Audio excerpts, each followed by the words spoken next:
Hello, everyone. Happy to see all these wonderful, happy faces. I know I can't see your faces, but I'm sure they are happy because you are listening to me. Okay, I want to talk a little bit about what is truth because we hear a lot about that, and it's serious enough that we know someone's lying, but it doesn't matter because of who the person is and what they're lying about. So I want to listen to what this uh, man has to say about the illusion of truth.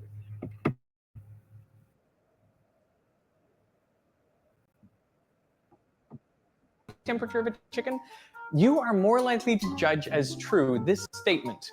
The body temperature of a chicken is 34 degrees Celsius.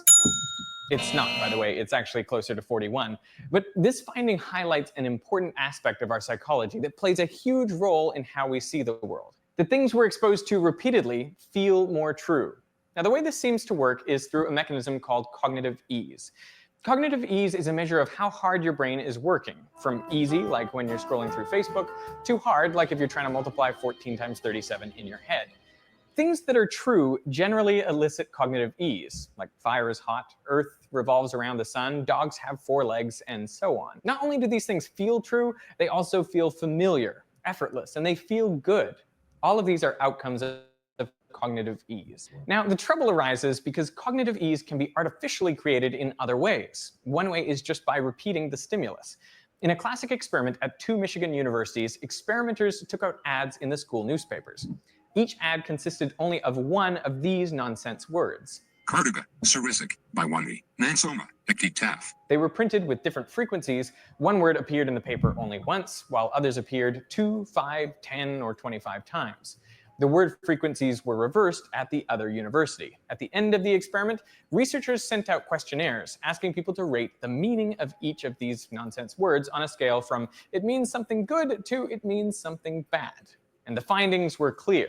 The more frequently the word had appeared in the newspaper, the more people felt it meant something good. So with enough repetition, even a nonsense word comes to feel familiar. It triggers cognitive ease and overall feelings of goodness. Experiments have shown that. Okay, I'm just wondering. Now, we know that seems to be true.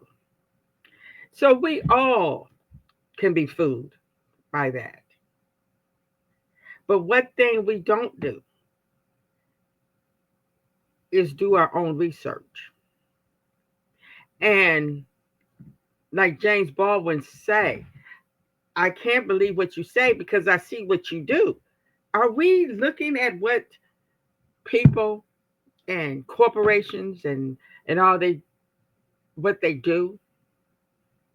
Because what I've learned is a lot of corporations they supposed to do certain things. Are they doing that?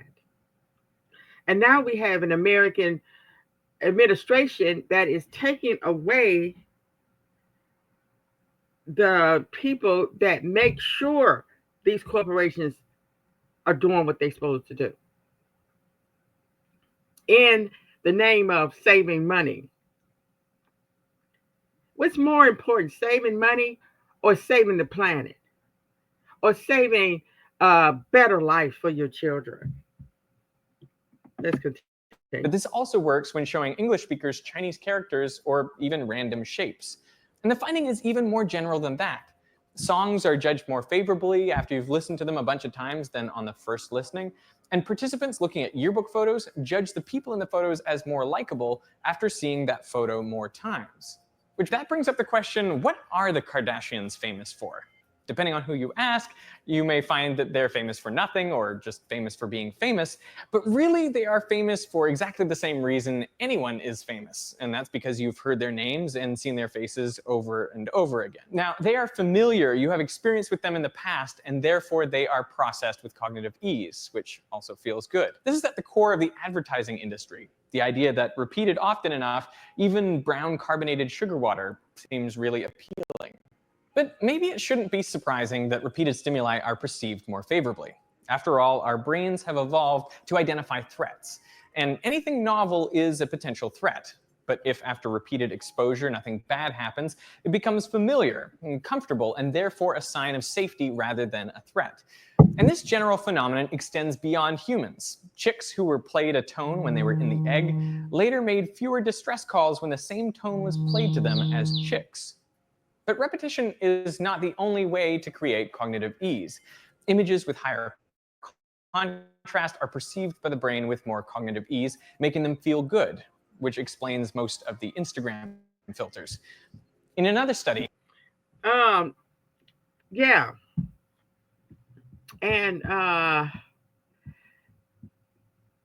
yeah, it's amazing, isn't it?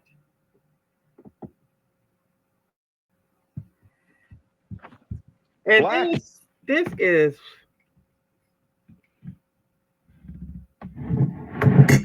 and I made a little survey one time with some of my clients, asking them what is truth to them, and their answers was remarkable. I can't remember all of them.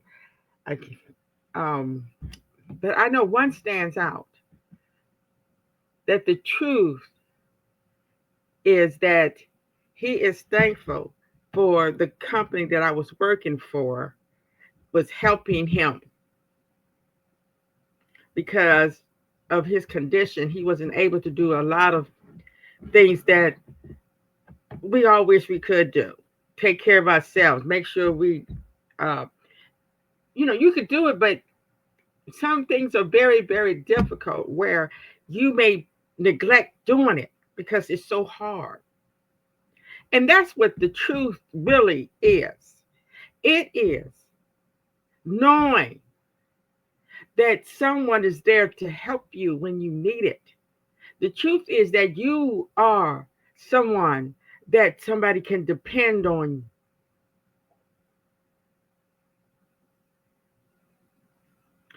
And um, yeah, because the truth is, like you said, really it could be an illusion because of something you have heard over and over and over and over again. And that's what talking points are, the illusion of truth. You say it again and again and again, and certain people that listen to you all the time, that's what they're going to hear and that's what they're going to believe.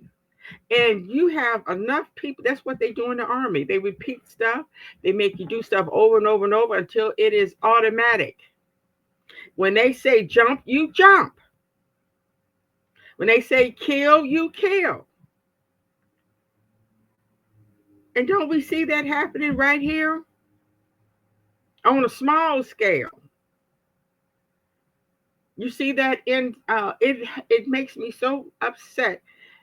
And I say something every time I hear my grandson talk about, oh, kill with on those games. I'm saying you better stop saying that. I tell him say destroy.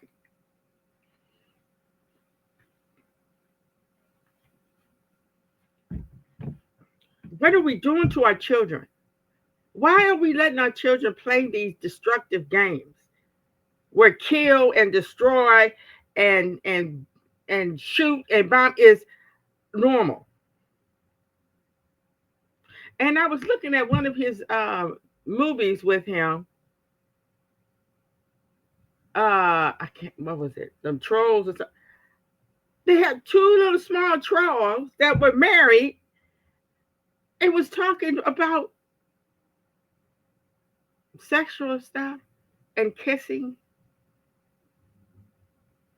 We might as well just. You got a choice. We have choices now. Either let them destroy our children or cut the TV off or put on something that's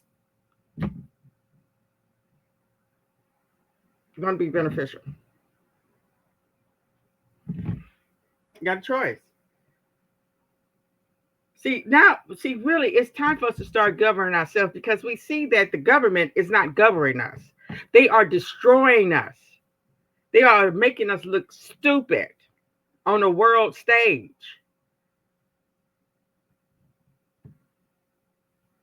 And they want us.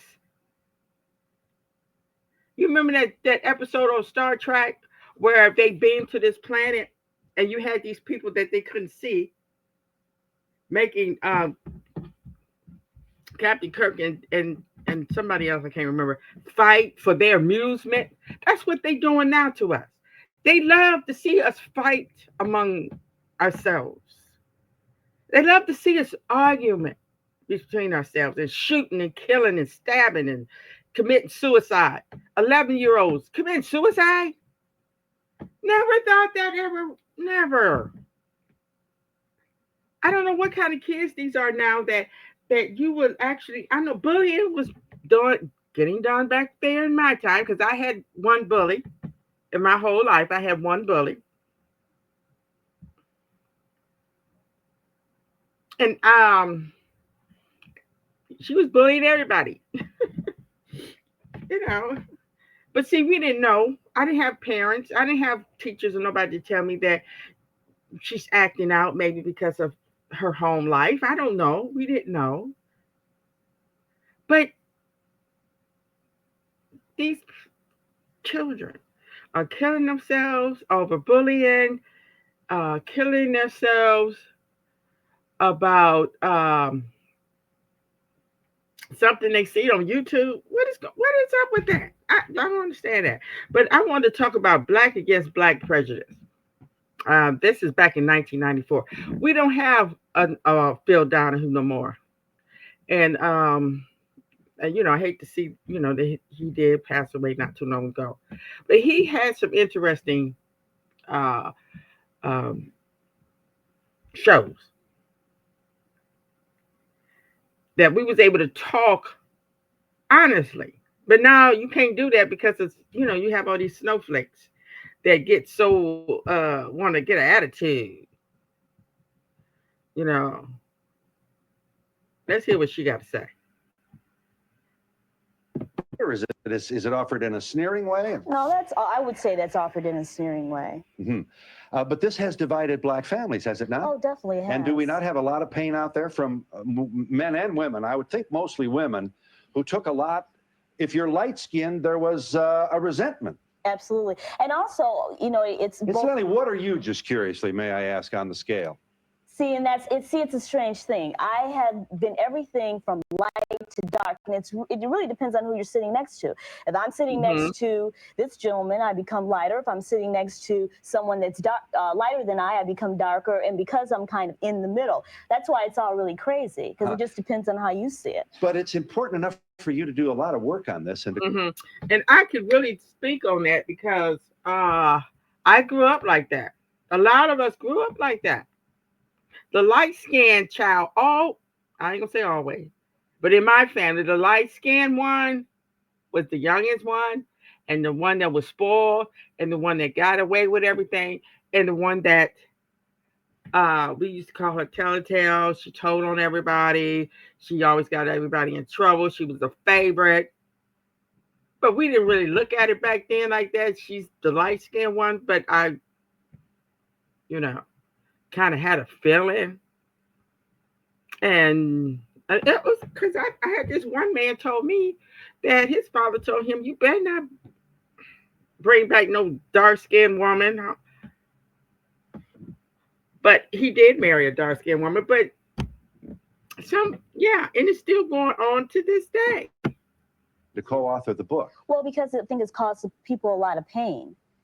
And that, that's why we wrote this book. You also tell stories of black parents who are disapproving when their children or a young adult, a teenager, brings home a dark-skinned date. Yeah, and the thing is, it's not all black families. I mean, my mom isn't like that. It's just some that are like that. Right. You sit next to your co-author, Midge Wilson. You likewise are responsible for the color complex. You're a social psychologist from DePaul University. Mm-hmm. And You're going to create some kind of friction between themselves, and that's where it all started. We're going to talk about how it started here in America. We can oppress these people better if we can get them to fight with each other. Right. Absolutely. And isolate them. Before we break here, Muhammad Nasihu Ali is a writer and musician. And are you born in Ghana? Yes, I was born in Ghana, You came to the United States in 1988. 1988. So your early life and adolescence and young manhood was in Africa. Back home in Africa. And you came here and you said, among other things, first of all, Africans prefer to marry and date lighter-skinned Africans. Is that so? Yeah, that's very true. I mean, Same thing. You're here to confirm what we're hearing. The same And it's thing. true in Africa. It is very true in Africa too. You wrote an article for a publication which said blacks can be racist too, and you were merely pointing this out. Isn't that right? Yes. And you took a good deal of abuse for saying this out loud. Yes, I did. I did. People, I got a lot of letters from people all over the country, and someone I remember called me an exotic pet for white people. You know, call me also. You lived with a white family in a predominantly white suburb in the state of Michigan. In Michigan, yes. And you wrote about prejudice in Africa, Mm-hmm. which certainly does exist. It does. I mean, that is what is killing Africa, I believe. I mean, what happened in Liberia is about blacks against blacks. It's about tribes killing tribes, and that is what is happening right now. In Rwanda. In Rwanda. Mm-hmm. Here's just one. This is number 20. This is one letter you got. These whites would be, I assume this is from a black reader. These whites would be terrified at living in a black neighborhood, but they would invite an African student to live in their house as a kind of hypocritical show of liberalism. Subconsciously, the white family you lived with probably saw you as some exotic pet. Wow. You see, I do not believe in that at all. Wow. Okay. Everybody has an opinion. You know, they have a right to have their opinion. And we, as humans, do not know what's really going on in a person's heart when they do something. So for that person to say that, of course he says that because it's a learned behavior. We have seen pictures of black boys in zoos. So of course we're going to assume that could be the case. But it might not be. See, the truth is that you have some white people that are genuinely sincere, just like any other group of people. That's why I try to make sure that I say my words correctly. Some black people, some white people, some Nigerians, or some whatever. Because not all people is like that. And we live in a society where we are now up against a regime that wants to put Europeans and white people at the top.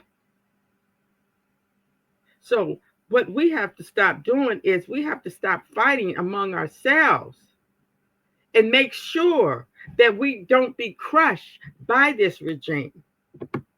This young man's point about getting the poor people to fight with each other is made in this other letter to you, Muhammad. The hypocritical whites who invite Africans into their house also have the evil practice of advising Africans not to associate with African Americans, the usual divide and conquer play. You see, what bothers me a lot here is all blacks from Africa and then here in America, we always tend to say they made us. They are dividing us so that we could fight. Right. And I believe that if we do believe that whites have the power to divide us, then we buy into the idea that we're inferior. I don't believe so. I don't believe anyone has the power to make me to hate you. Let me start with Cassandra. I and feel the Mimi, same way, brother. You don't mind? I feel the same way. I don't give them the supremacy that they so desire. I don't give them the inferior part that they so desire. They are not, because what we keep forgetting is they got everything they got by force. They stole, plummet and destroyed to get where they at. And when you have to do that, you are not superior. You're just evil.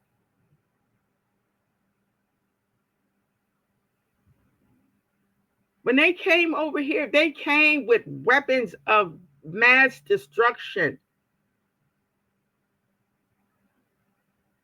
They literally put um, diseases in blankets and gave them to the Indians. What bloodthirsty animal would do that? The Europeans. They took everybody, when they came out of the Caucasus Mountains, they had no culture. They had nothing but their um, evil ways. And they went around the country taking everybody's culture and stealing and lying and making it theirs.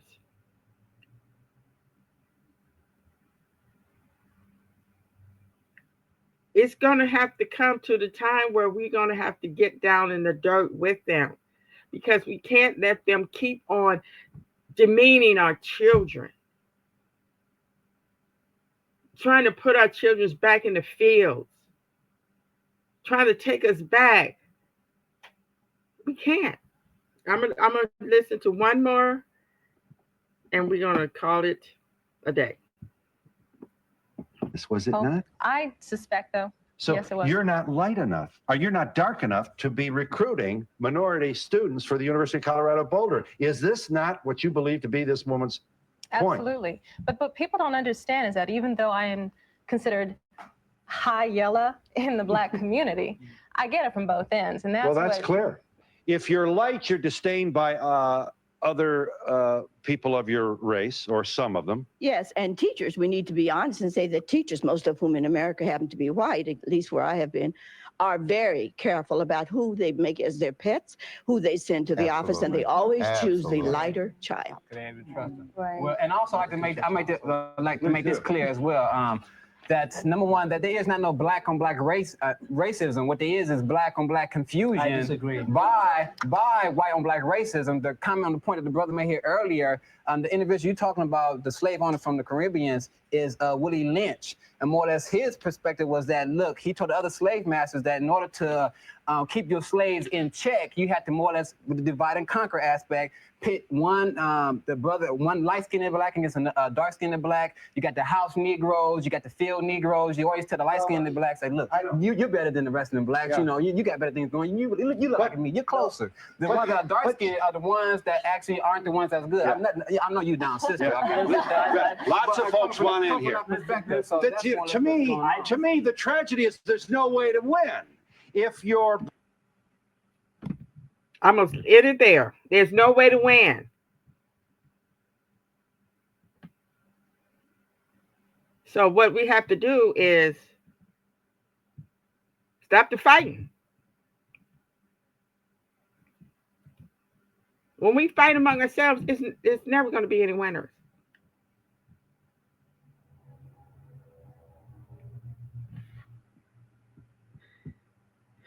So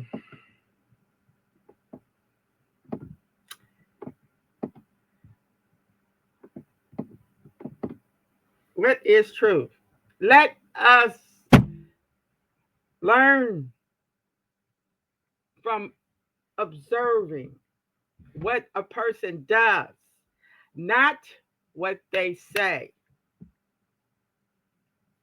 Observe what they do first, and then watch what they say. And do your research.